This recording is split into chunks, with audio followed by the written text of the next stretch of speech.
세균이 번식하기 쉬운 환경에 노출이 돼 있다는 거. 그렇기 때문에 가장 화두가 되는 부분이 바로 세척 부분인데요. 어떻게 하면 세척이 더 쉬울까 하는 부분이 이 가습기를 고르는데 가장 중요한 점이 됐습니다. 안녕하세요, 진실입니다. 오늘은 오랜만에 가전제품 정보를 들고 왔는데요. 환절기에 꼭 필요한 가전제품, 바로 가습기입니다. 이번 영상에서는요, 가습기를 구매하기 전에 꼭 알아야 될 정보들에 대해서 얘기를 해볼 건데요.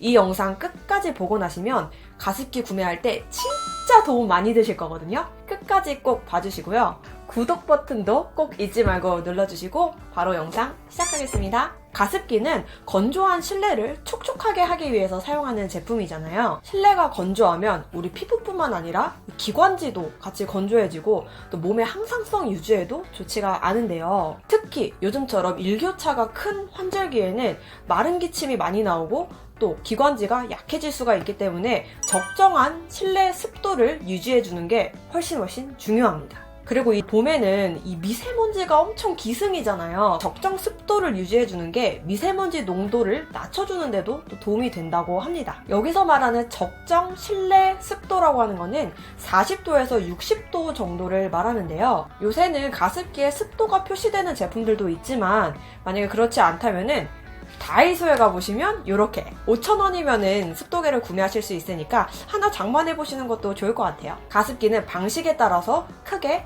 3가지 종류가 있습니다. 자연 기화식, 가열식, 초음파식. 자연 기화식은 빨래를 넣는 것처럼 필터를 이용해서 자연 습도를 올리는 방식이고요. 가열식은 전기포트처럼 물을 주입한 다음에 물을 끓여서 수증기를 내보내는 방식이고, 그리고 초음파식은 여러분들이 가장 많이 사용하고 있는 방식인데요. 바로 초음파 진동자를 이용해서 안개를 내뿜는 방식입니다. 처음으로 살펴볼 자연 기화식 가습기는요, 이게 자연 습기를 내보내는 거기 때문에 전력 소모가 적다는 장점이 있고요. 공기청정기처럼 필터가 있는 게 특징이에요. 이 필터가 물방울을 한번 걸러내주니까 그냥 물방울이 뿜어져 나오는 초음파식 가습기보다는 훨씬 깨끗하겠죠. 그래서 요새는 공기청정기랑 아예 접목을 시켜서 에어워셔도 제품 출시가 많이 되고 있잖아요.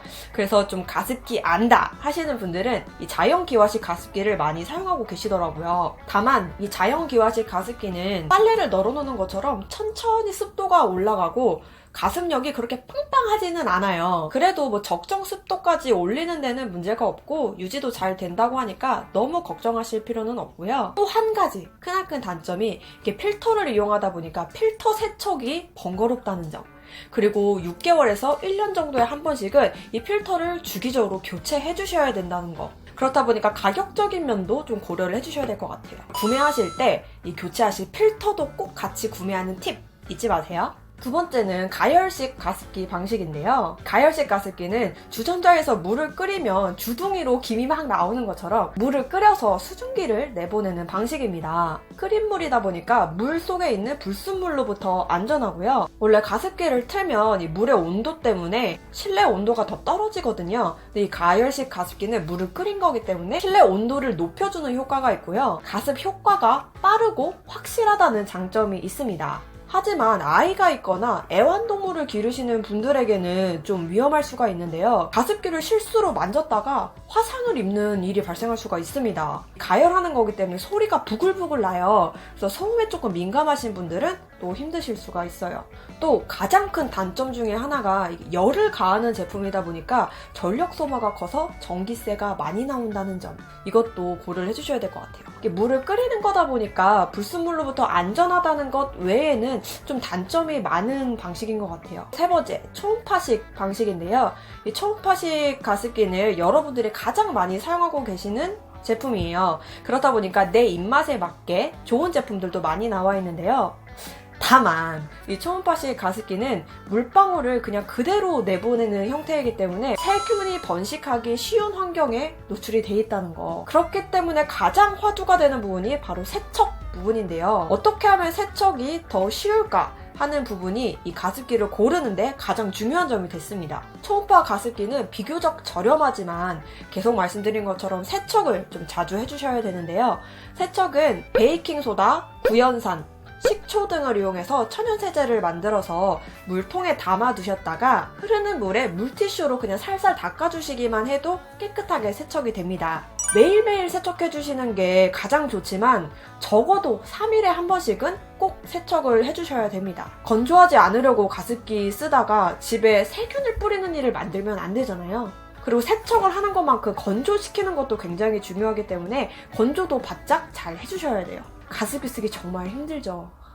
부지런해지셔야 됩니다. 정리해드리자면 이 초음파식 가습기는 가격 대비 풍부한 가습량을 원하시는 분들께 추천을 드려요.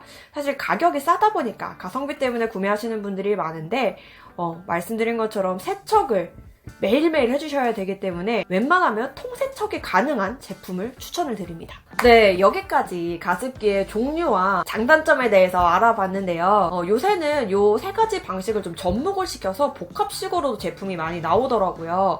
대부분은 초음파식이랑 가열식을 합쳐서 만든 제품들이 많은데 각 제품들마다 장점을 조합한 게 다르기 때문에 어떻게 더 좋은지는 제품을 좀 살펴보셔야 될 것 같아요. 그리고 추가로 가습기를 사용하시려면 꼭 주의하셔야 될 점들이 있는데요. 첫 번째로 정수기물을 쓰면 안 된다는 거. 사실 정수기물이 더 깨끗한 거 아니야? 라고 생각하실 수 있는데 정수기물은 오히려 세균 번식이나 미생물이 번식하기 쉬운 환경에 노출된다고 해요.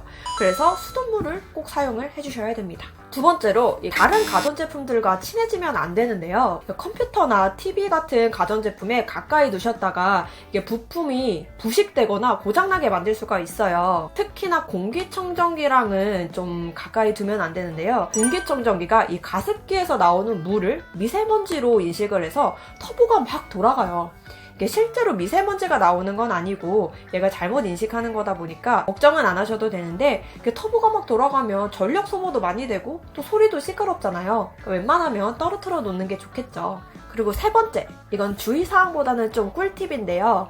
시간당 200cc 정도의 가습량이 3평에서 5평 정도를 케어하는데 적정한 수준이라고 하니까요. 가습기 구매하실 때 참고해보시면 좋을 것 같아요. 네, 오늘 영상은 여기까지고요.